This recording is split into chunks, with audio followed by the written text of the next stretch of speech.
नमस्कार। आज हम केतु 10th हाउस में हो उसकी चर्चा करेंगे।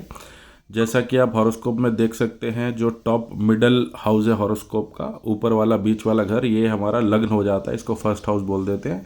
यहाँ से कुंडली एंटी क्लॉकवाइज चलती है। Second, third, fourth, fifth, sixth, seventh, eighth, ninth और ये 10th हाउस हो गया जहाँ केतु लिखा हुआ है।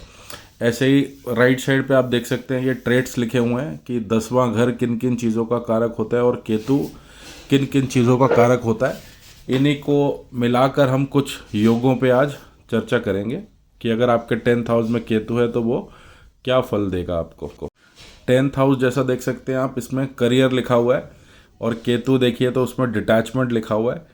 तो डिटैचमेंट यानी छुड़ाव है और ये आपके कर्म में बेसिकली छुड़ाव करवाता है। अगर केतु आपके दशम भाव में कर्म के स्थान में आ गया तो ऐसा बोल सकते हैं कि जातक अगर जॉब में है तो वो बार बार जॉब आपकी फ्रीक्वेंटली चेंज हो रही है, हर साल 2 साल में जॉब चेंज हो रही है, बजाय कि कहीं पे 5-10 साल टिक के करने के लिए। ऐसे ही अगर आप बिजनेस में है जातक और 10th हाउस में केतु है तो बिजनेस में ही लाइन हो सकता है बार बार चेंज होती रहे। कभी वो मैन्युफैक्चरिंग कर रहा है, कभी ऑनलाइन कुछ कर रहा है, कभी और कुछ कर रहा है, या मैन्युफैक्चरिंग ही कर रहा है तो उसमें हो सकता है कि वो प्रोडक्ट बार बार कुछ ना कुछ चेंज करता जा रहा है। आज कुछ मैन्युफैक्चर कर रहा है, कल कुछ मैन्युफैक्चर कर रहा है।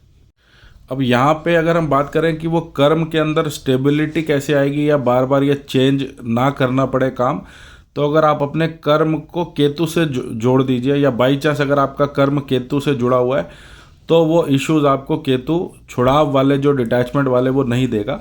जैसे कि केतु ओकल्ट है, अगर आप ओकल्ट प्रैक्टिस कर रहे हैं, केतु आपका आयुर्वेद है, क्योंकि केतु को रूट्स गिना गया, तो हो सकता है आप कोई आयुर्वेद के प्रोडक्ट का मैन्युफैक्चरिंग करते हैं या उसकी डिस्ट्रीब्यूशन करते हैं। केतु ऐसे ही स्पिरिचुअलिटी से रिलेट का भी कारक है, हो सकता है आप किसी एनजीओ को चला रहे हैं। तो इस केस में केतु उतनी परेशानी आपको नहीं देगा, क्योंकि 10वें घर में आप केतु को ऑलरेडी बैलेंस कर रहे हैं या उसकी चीज़ों को ऑलरेडी आप अपने कर्म में शामिल कर रहे हैं। ऐसे ही आप राइट साइड पे देख सकते हैं केतु में एक वर्ड लिखा हुआ है इंटेंशन, और 10th हाउस जैसे बताया कर्म का कारक है। तो आप अपने कर्म में कोई भी आप कर्म करिए, ये नहीं है कि आपका करियर है, रोज़मर्रा का कोई भी कर्म हो सकता है। अगर आप उसमें प्योर इंटेंशंस के साथ उसको कर रहे हैं तो वो आपके लिए ज़्यादा फलेगा, या वहाँ पे केतु आपका बैलेंस होता जाएगा, या केतु फिर वहाँ 10th हाउस में उतनी प्रॉब्लम नहीं देगा। ऐसे ही आप कोई भी काम कर रहे हैं उसको, चाहे वो ऑफिस वर्क है, उसमें आप प्योर इंटेंशंस के साथ कीजिए। केतु बोलता है कि ज़ीरो प्लानिंग करो, जैसे आप देख सकते हैं ज़ीरो प्लानिंग लिखा हुआ केतु के अंदर। तो केतु बोलता है कि प्योर इंटेंशन से काम करो, बहुत ज़्यादा प्लानिंग से काम मत करो। अगर यही फार्मूला आप अपने कर्म में इस्तेमाल कर रहे हैं तो वो आपके करियर के लिए यहाँ पे अच्छा रहेगा। तो वो केतु उतने फ्रीक्वेंट चेंजेस आपको नहीं देगा कर्म में। ऐसे ही केतु ग्राउंड वर्क का कारक है, तो केतु बोलता है कि आपको रूट्स से कोई चीज़ के बारे में पता होना चाहिए। चाहे आपका ओहदा बड़ा है अपनी ऑर्गेनाइजेशन में, लेकिन आपको उसका बेस पता होना चाहिए, उसको स्क्रैच से उस काम को आपने कभी लाइफ में किया होना चाहिए, तो वो आपके लिए उतना अच्छा है करियर वाइज।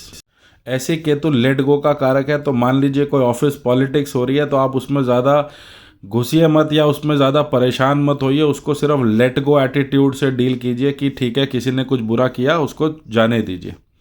नमस्कार।